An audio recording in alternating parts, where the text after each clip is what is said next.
Long before the dawn of civilization, legend has it that a people of advanced technology, government, and imperial ambitions lived on an island continent called Atlantis. Until it was suddenly destroyed, gone forever. But did it really exist? 2,300 years after the tale was first told, people are still searching for clues to Atlantis and its mysterious people. I believe Atlantis is real. But I believe it was an actual civilization. The civilization was destroyed, and there are remnants of that culture or civilization spread throughout the planet. So do the ruins of Atlantis still lie on the seafloor? And did Atlantean survivors teach the Egyptians how to build the pyramids? Or lay the foundations of the Mayan world? Did they change human history with technology beyond their time? The Atlanteans may have even had computer and television. Or did an ancient disaster give rise to a whopper of a tale? As far as I know, there is no legitimate evidence that suggests Atlantis was real. Examine the evidence with believers and skeptics alike as science goes in search of the elusive, lost continent of Atlantis.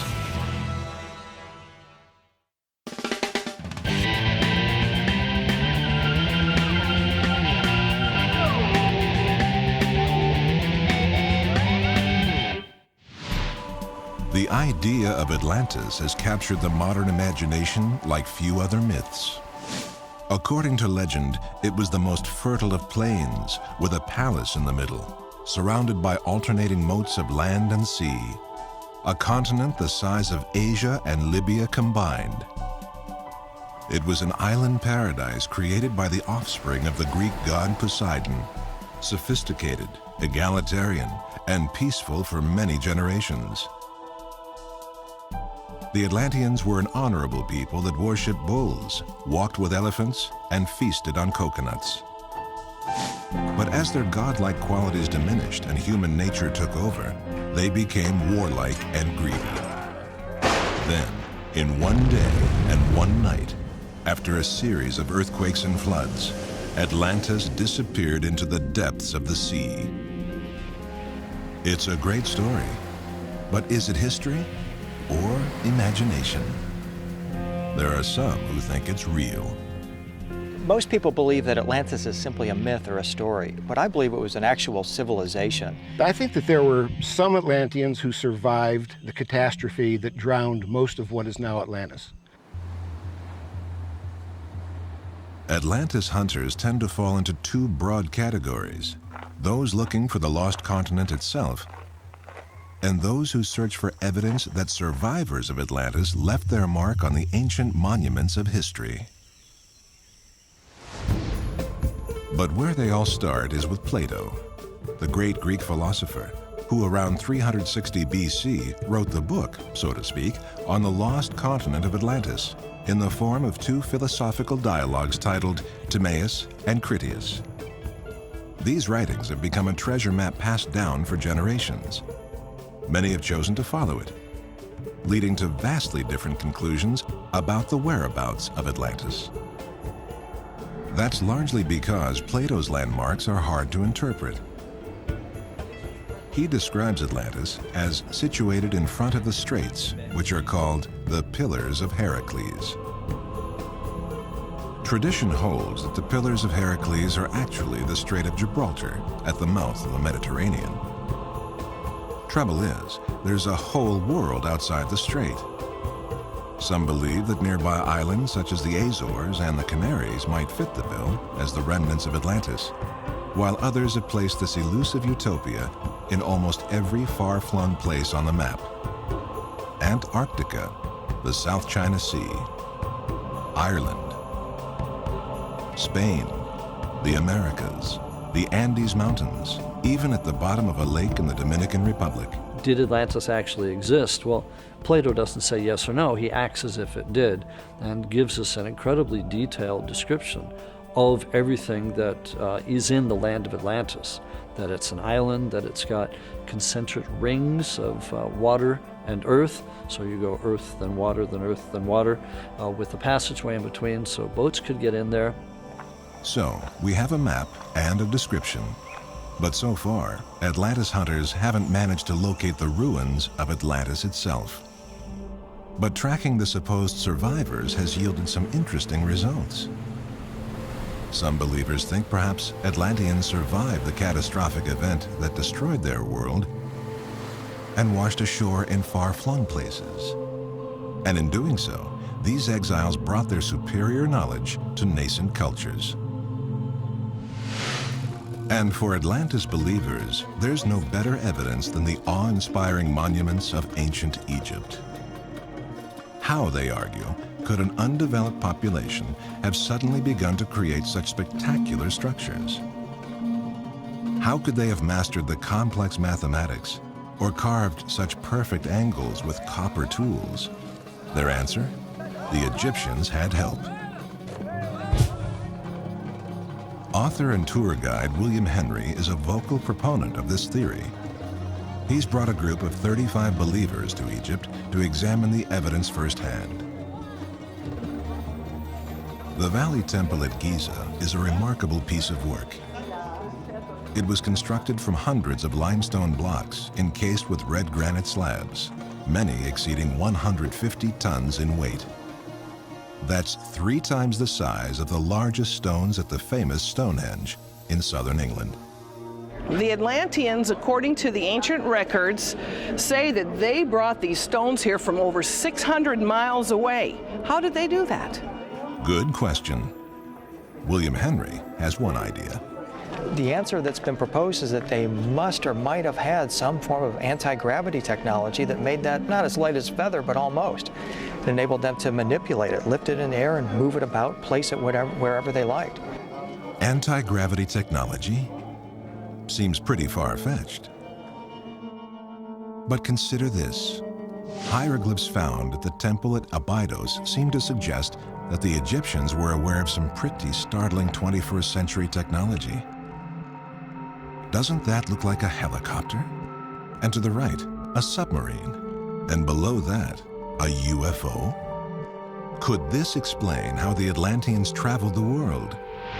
Because according to the believers, Atlantean architects worked on everything from the temples at Angkor Wat in Cambodia to the statues on Easter Island in the South Pacific.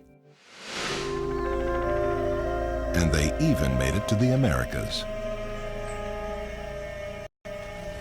In Mexico, local legends have long told of bearded white gods who came from beyond the sea ages ago. One man thinks that those visitors may have been Atlanteans, not gods, and that they gave the Maya a hand with their majestic temples. Anthropologist and author George Erickson has studied the Maya for 30 years.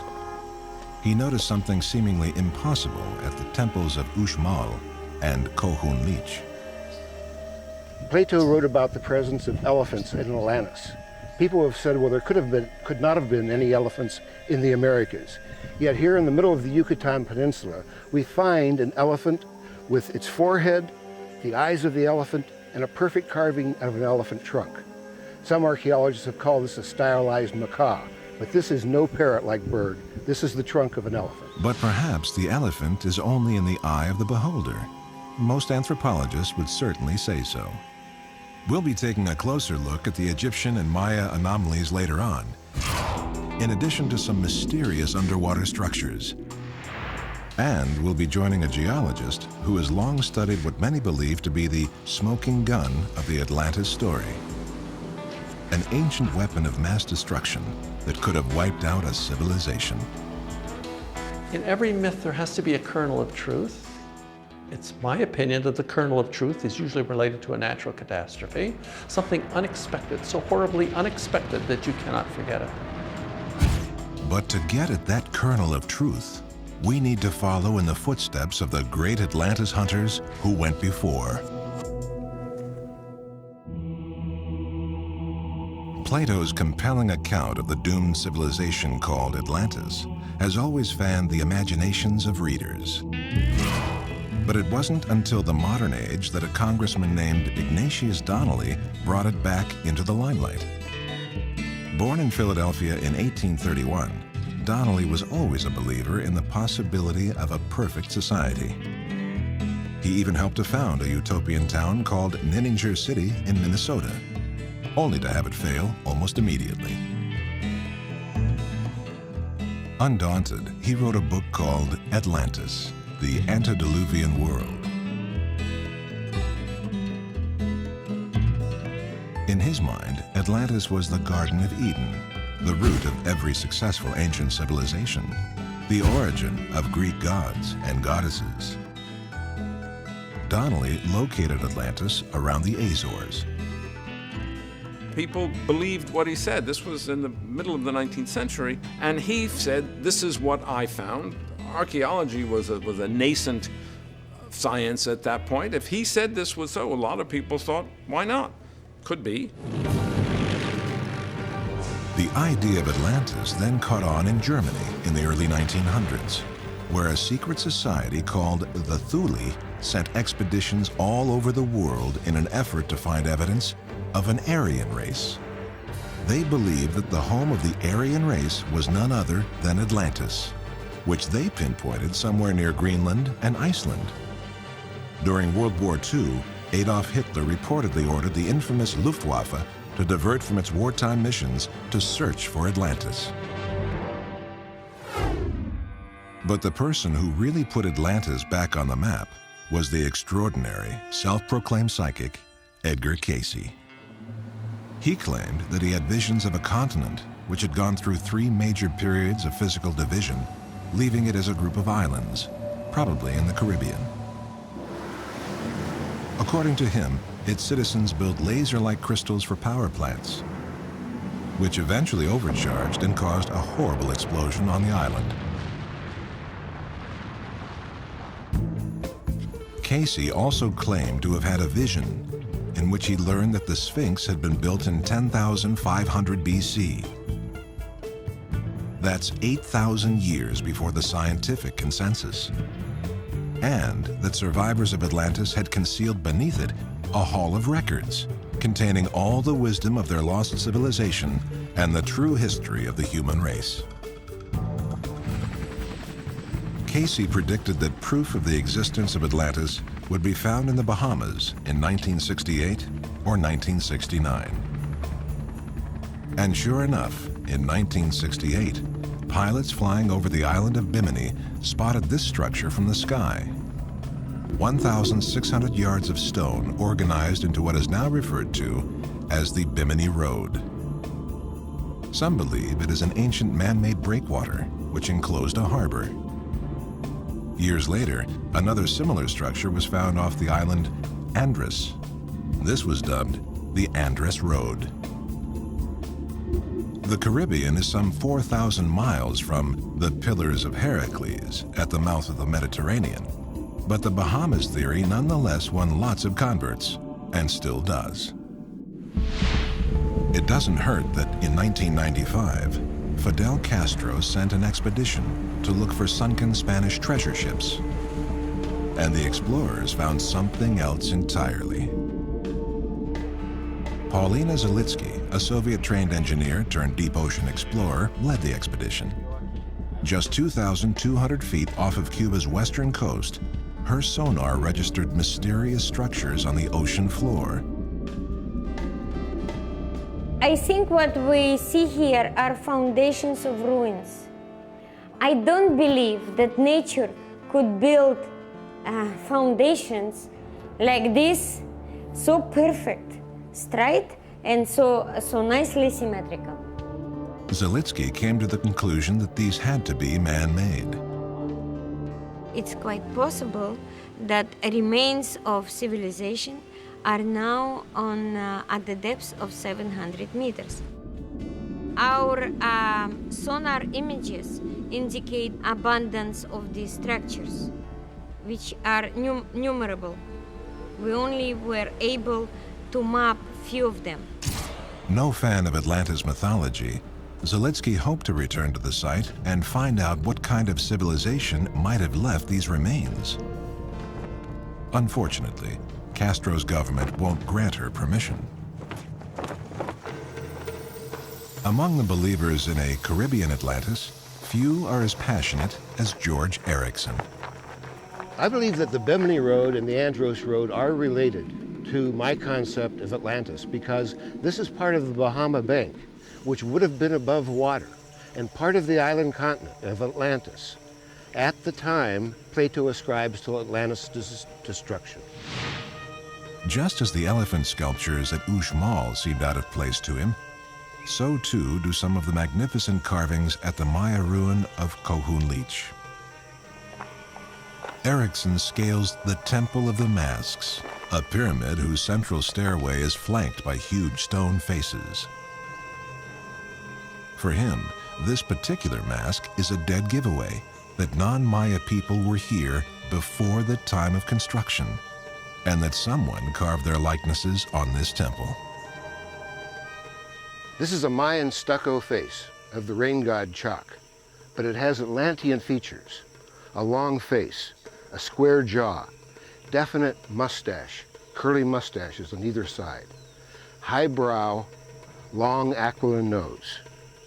How do we know what Atlanteans look like? We don't, but according to Erickson, we do know what they don't look like. And they don't look like the Maya. The Mayans didn't have facial hair. They were round-faced and they were shallow-faced. On this trip, Erickson has come to collect more evidence to prove his theory that the Maya were not the first people to live in the Yucatan Peninsula. Conventional archaeologists have long believed that the first people to colonize the Americas followed large game across a land bridge from Siberia to Alaska and migrated south. However, George Erickson believes that the ancient Atlanteans reached the Americas even earlier. He conjectures that at one point near the end of the last ice age, the Yucatan Peninsula, Cuba, and the Bahamas were each larger in size, which science corroborates. But according to Erickson, something cataclysmic caused the planet's ice to melt, leading to rising seas and swamping Atlantis. I believe that the cataclysm that destroyed Atlantis was the result of a great flood. But that flood itself was the result of something like an asteroid or comet striking the Earth. While geologists agree that sea levels were rising about 10,000 years ago, there is no evidence of a major asteroid or comet strike in the Caribbean at this time. Regardless, Erickson stands firm in his beliefs. I believe Atlantis is real. There are some silly claims about Atlantis that can be easily discounted. However, that there was a seagoing civilization that pioneered architecture, art, concepts of mathematics, and concepts of social interaction that led to a golden age. I believe this has existed, and that it was destroyed by a flood, and that is still with us in the Mayan presence in Central America. For mainstream archaeologists and anthropologists, the need to reach beyond the intellect and capabilities of the ancestors of the native people here is scientifically unnecessary, and frankly, insulting to the Maya. Anthropologist Jeff Blomster. There's always been interesting theories about people coming outside of the New World to teach the indigenous people how to develop culture or how to build their cities. And to me, it seems somewhat ethnocentric. It suggests that the people of the New World couldn't have done this themselves, that they needed some kind of outside help from the Old World. And the reality is there's absolutely no evidence for that. According to ancient records, some indigenous people in Central America did have tales of visits from godlike white seafarers. But actual evidence is thin. What about Egypt, however? According to some believers, hieroglyphics on the walls of temples in Egypt constitute hard evidence of such a people. Could it be that the Atlanteans actually came to Egypt to teach the Egyptians how to build the Sphinx and the pyramids? Could they have left their records in libraries under the Sphinx itself? To many fans of a real Atlantis, all roads lead back to Egypt, the ultimate tourist destination. The Stargate of the Gods tour, led by William Henry, journeys here not simply to wonder at the wisdom of the ancient Egyptians, but to question whether such an early civilization could have erected such perfect structures on its own. The reason people come on the Stargate of the Gods tour is because they sense that they haven't been told the whole story. And what they want to do is expand their imagination, look at the same evidence that others are looking at from a slightly different perspective, and then to experience the temples themselves and see with their own eyes what everybody's so excited about. The group takes a boat down the Nile to the majestic Temple of Horus at Edfu. The best preserved temple in Egypt, it was completed in 57 BC and was dedicated to the falcon-headed god Horus. Like many temples in Egypt, history is literally written on the walls. William Henry has brought us here to show us what he believes is actual physical proof of the existence of Atlantis. What we're looking at are texts at the Edfu Temple that tell the story of the original extraterrestrial beings that came to Earth and created the original island on Earth that is very similar to Plato's story about Atlantis. In fact, I think what we see here at this temple are the source texts that Plato used when writing the story about Atlantis. Well, Plato clearly said that Egyptian priests were the source for his tale of Atlantis. There's just one problem. This temple wasn't constructed until decades after Plato had died. Not truly troubling to the Stargate of the Gods tour. They have much bigger fish to fry. According to the tour leaders, the Sphinx, the Valley Temple, and the famous pyramids are more than just monuments. They are hard evidence that the Atlanteans once lived in Egypt. Most Egyptologists believe that this colossal limestone half-lion, half-man was built around the same time as the pyramids, in approximately 2500 BC. William Henry believes that it must have been built much earlier. He subscribes to Edgar Cayce's theory that a hall of records, Atlantean records, was squirreled away underneath the Sphinx closer to 10,000 BC. And he surmises that the Atlanteans hid the records there after supervising the construction of the Sphinx. Nobody knows for sure what is buried underneath here, but it's widely speculated, and some of it is affirmed by scientific evidence, that there are chambers beneath here, just as portrayed here on the Sphinx stele. Cayce prophesied that this hall of records would be rediscovered and opened between 1996 and 1998. But so far, it's behind schedule. Still, many people believe that it does exist, including engineer Bill Brown, who has made finding the Hall of Records the goal of his life. Brown has spent many weeks charting maps of the area using a GPS system and ground-penetrating radar. And he thinks he's found something. I came here with evidence that we would find something underground here. We have that evidence now, and what we have found here is a device 32 feet underground, a cavern that has been verified. The cavern is to a depth that we have right now of 125 feet. It's full of mud, and within that mud are some casings. Casings holding what? Atlantean records? Brown's convinced he's on the verge of a major discovery. The Halls of Records is about the Atlantean race. It's the history of Atlantis before it fell, why it fell, and it was left for us as a lesson to learn so that we might not make the same mistake.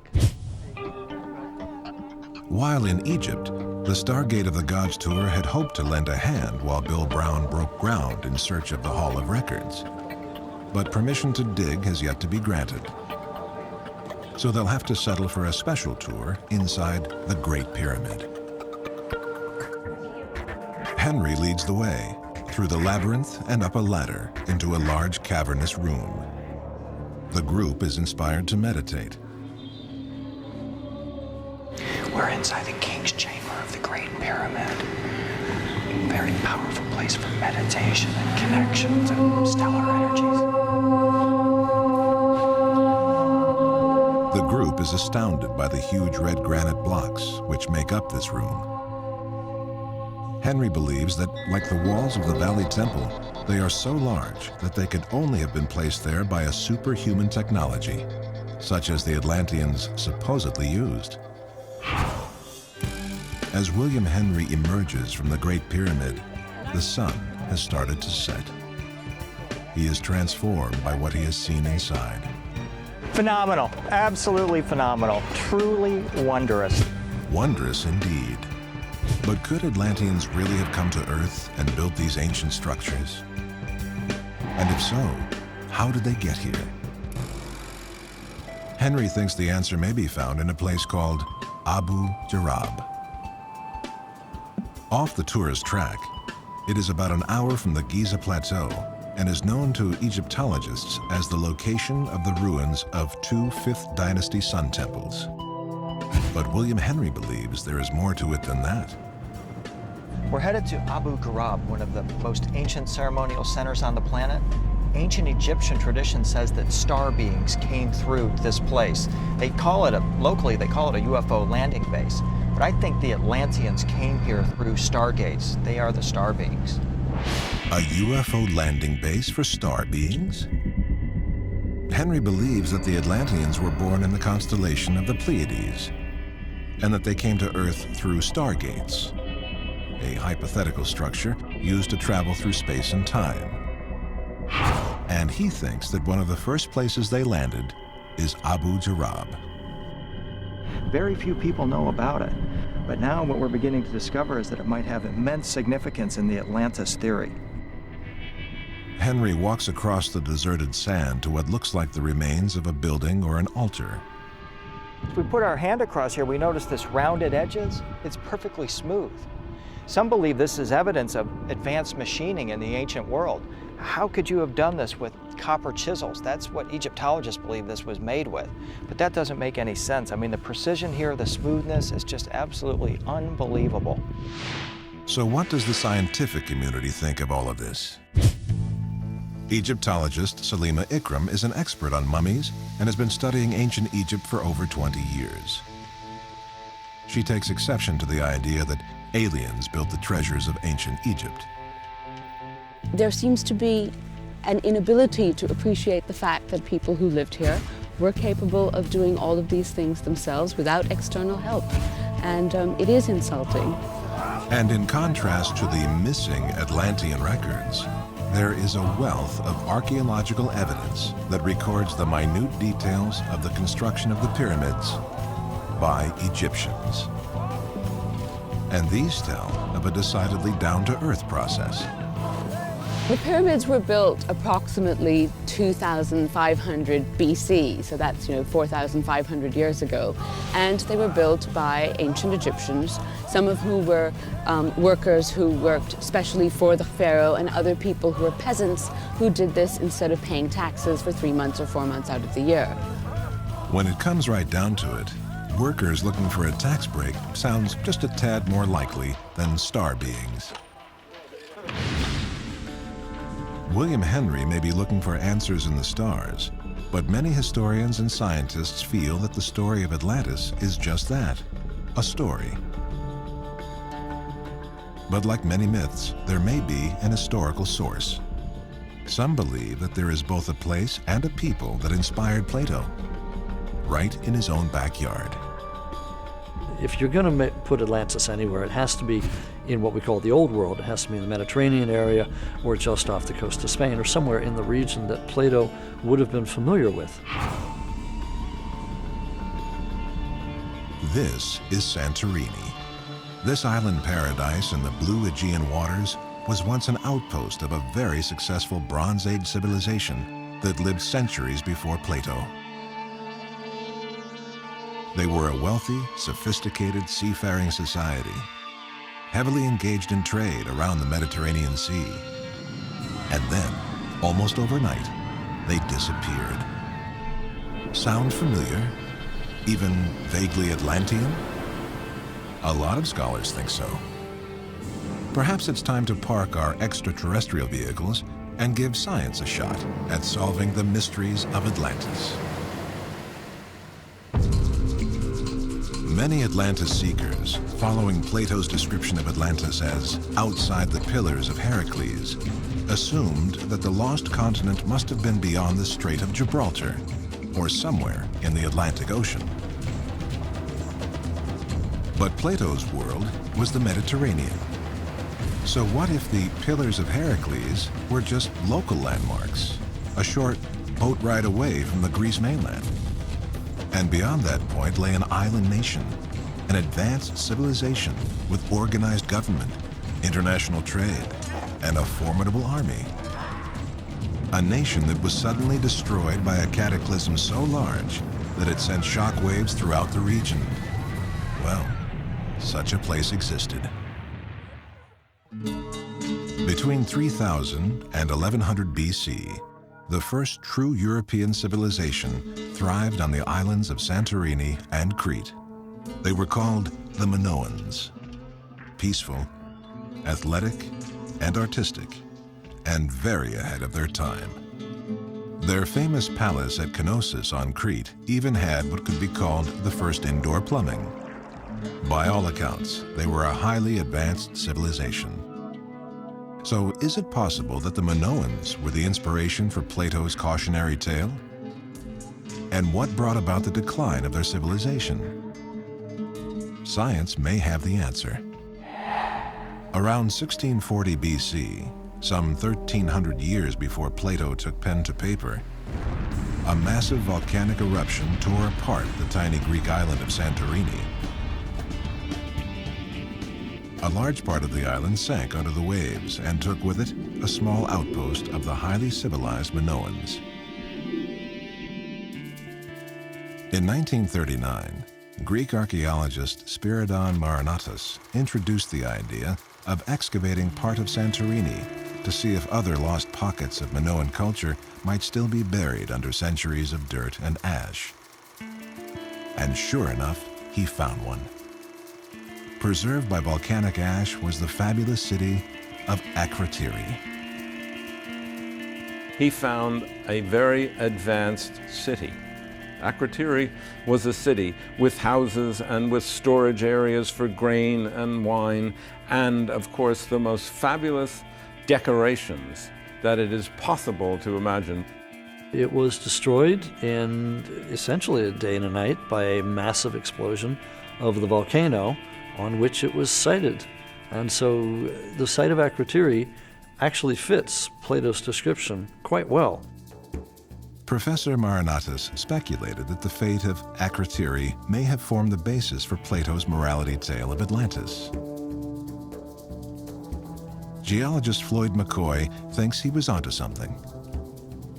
What's being talked about here is something that was abruptly gone.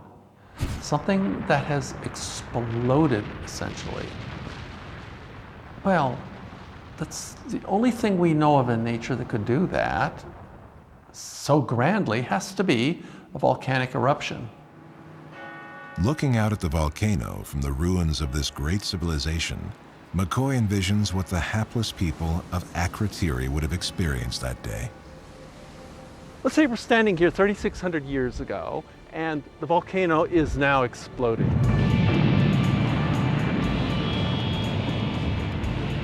What would we see? We would see out there this large island cracked open, and an enormous cloud of ash and pumice roiling up, way up, a plume, an eruptive plume going way up there into the stratosphere.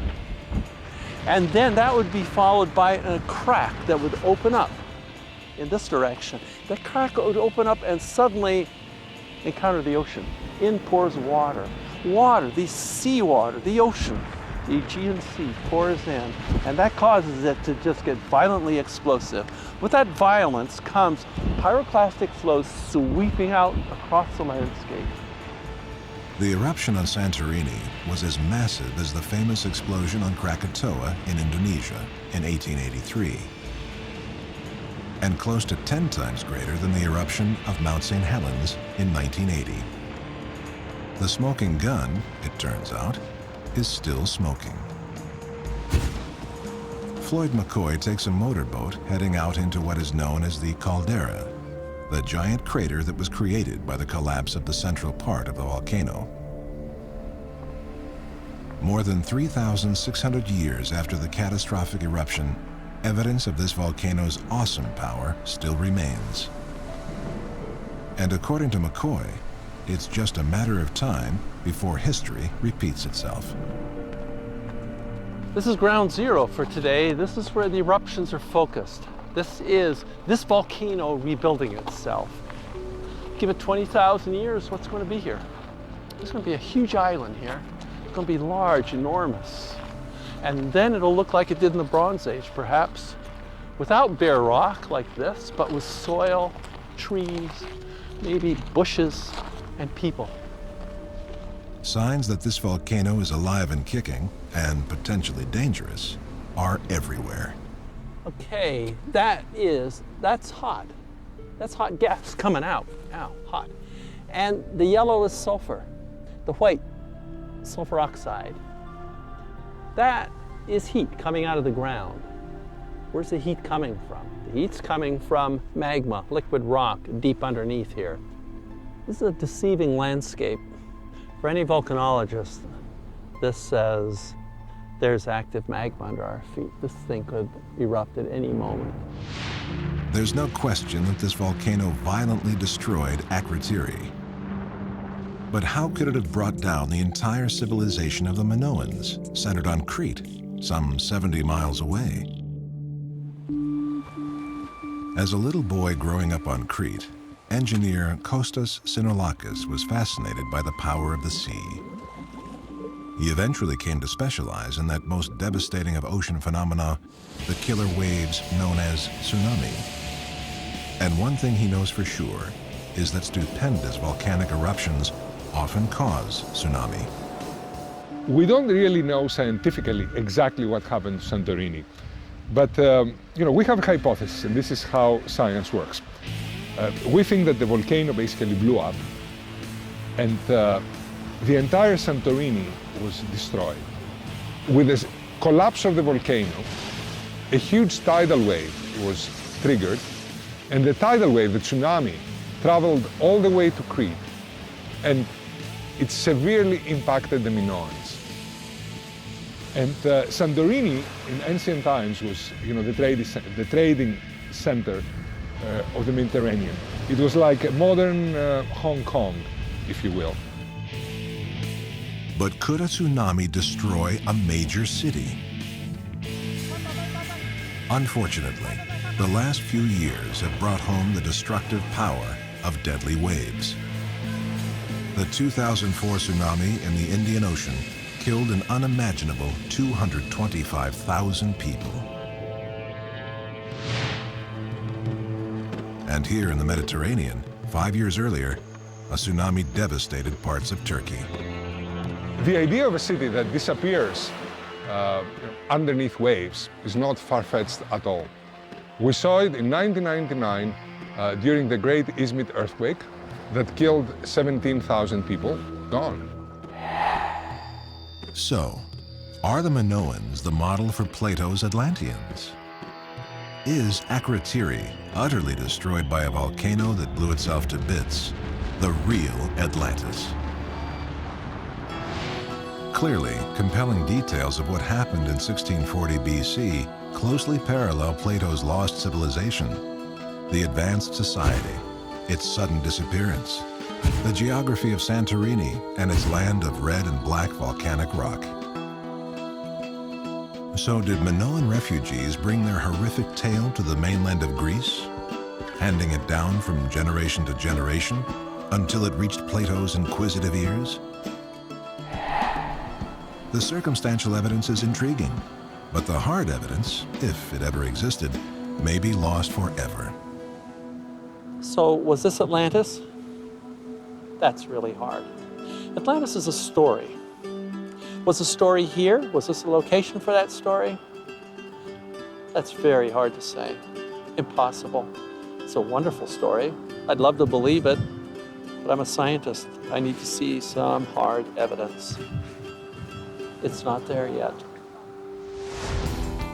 Still, for many scholars, there's no need to prove that Atlantis and Akrotiri are one and the same.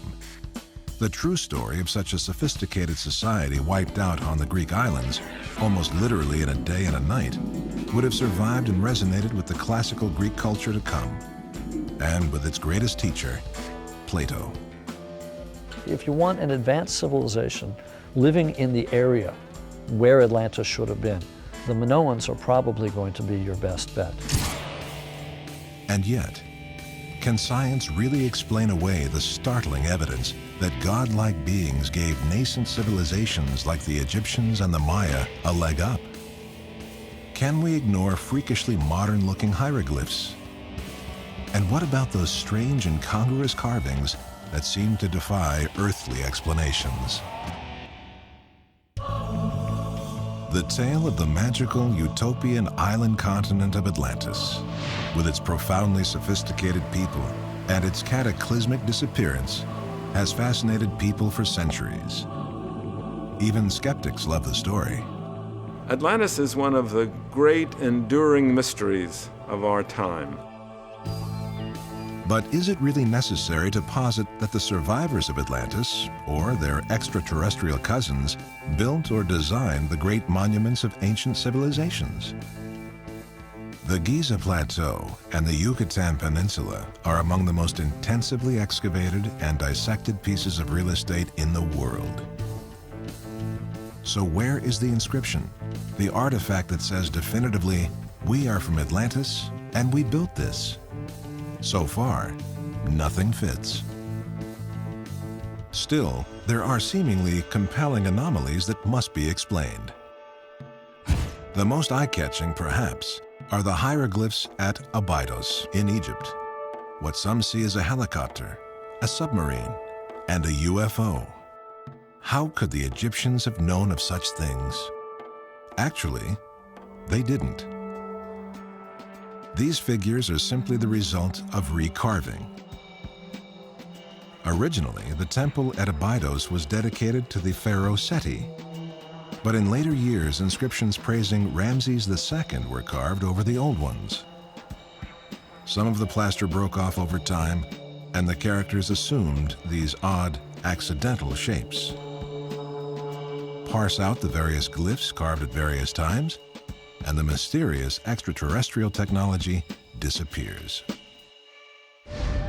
But there's still the matter of what lies under the paws of the Sphinx, where famed psychic Edgar Cayce said we'd find the Atlantis Hall of Records. Do Bill Brown's ground-penetrating radar images really show that they're there? The halls of records do exist. I believe they exist today, and that in the near future we're going to be able to prove that fact. Egyptologists aren't holding their breath. They've dug many holes here, and they've dug them deep, to no avail. I know that a lot of people have been questing for the Hall of Records and for the Atlantean secrets that lie beneath the paws of the Sphinx. But so far, despite drilling and sort of doing surveys, no one has found any evidence for this. So, maybe they will find it in the future, but I rather doubt it given the amount of work that has been done on that so far. So until we find the Hall of Records, let's give the ancient Egyptians the benefit of the doubt and credit for building some of the most remarkable pieces of architecture in the ancient world. Why do we need someone from outer space to come and make something when the people who lived here were perfectly able to do it themselves? But can the same thing be said about the Yucatan? Anthropologist George Erickson firmly believes that the mustached men and elephant-like trunks on Maya temples are proof of an ancient Atlantean culture. You know, there are many clues in the Yucatan that make me believe that the Atlanteans came here and inspired and instilled their civilization and their concepts in the Maya. Maya expert Jeff Blomster disagrees.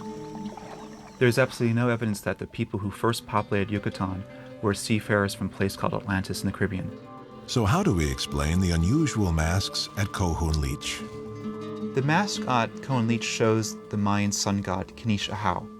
Sometimes that sun god is shown with scrolling elements on either side of his mouth. It could represent smoke or steam. Some people suggested it represents serpents. Not a mustache. And it turns out that the Maya actually do have facial hair. So the idea that the Mayans don't have facial hair is an unfortunate misunderstanding, I believe. I think if you go into any Mayan community today in Mexico or Guatemala, you'll see Mayans who have facial hair. So certainly they grew facial hair. Okay. Well, what about those supposed elephant trunks at Uxmal? Don't those prove that Atlantean elephants once roamed the Americas? The masks are not showing elephants whatsoever. What they're showing are a series of features from the Mayan world, actual creatures that were combined into these supernatural images. So, for example, sometimes these snouts represent bird beaks. Sometimes they could even represent reptilian snouts. And even tapirs would have been known to the Mayan. And oceanographer Richard Ellis doesn't feel that Erickson's theory about a comet causing a flood to destroy a Caribbean Atlantis holds much water either. My feeling about Atlantis in the Caribbean is that it's ridiculous. The geology and the formation of islands in the Caribbean, of Mexico, of Cuba, are very, very well known, and they have nothing whatever to do with a big hunk of real estate that sank. And South America does seem pretty far from Plato's frame of reference. Could Atlantis be in the Yucatan? Atlantis could be anywhere you want to put it.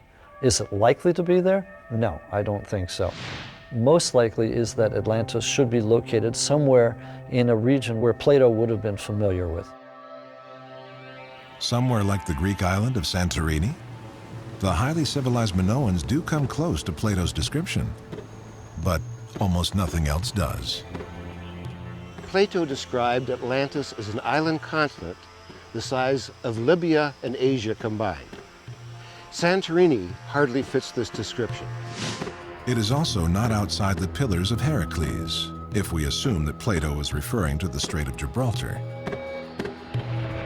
And while the great volcano did destroy the Minoan outpost, it erupted only 900 years before Plato wrote his dialogues, not 9,000. There are pieces, elements of the story that work beautifully here. And there are pieces of it that just don't seem to apply at all. And it's a 50-50 kind of a thing. And so nothing wins. Nothing dominates. You can't just take bits of a story and dismiss other bits of the story to make it work. Ah, but for believers, hope springs eternal. And one man's faith in the legendary land of Troy, the site of the Trojan War, still inspires many to search for Atlantis. In 1873, German adventurer Heinrich Schliemann unearthed ancient Troy, proving that Homer's epics, the Iliad and the Odyssey, were at least partly based on fact.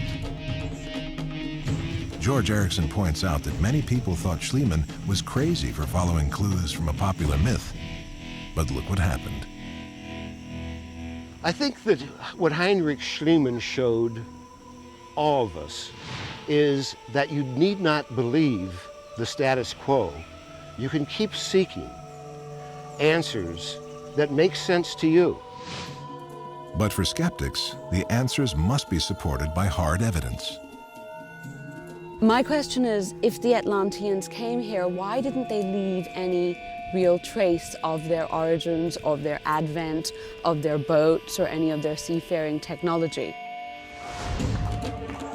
So the mystery remains. Perhaps Plato did craft the ultimate morality tale. Or perhaps there is still a lost civilization out there just waiting to be found. It's quite possible that Plato was writing a morality tale rather than history, and that he is using the story of Atlantis to illustrate a point. And this is what happens if you get a little too big for your britches. I believe Atlantis is a true story. And I think probably within the next 10 years, we're going to be turning up new evidence about Atlantis that's going to be just absolutely stunning. Until somebody finds something that you can hold in your hand or take a picture of and say, this could not have come from anywhere else but Atlantis. Until that moment, I don't believe a word of it.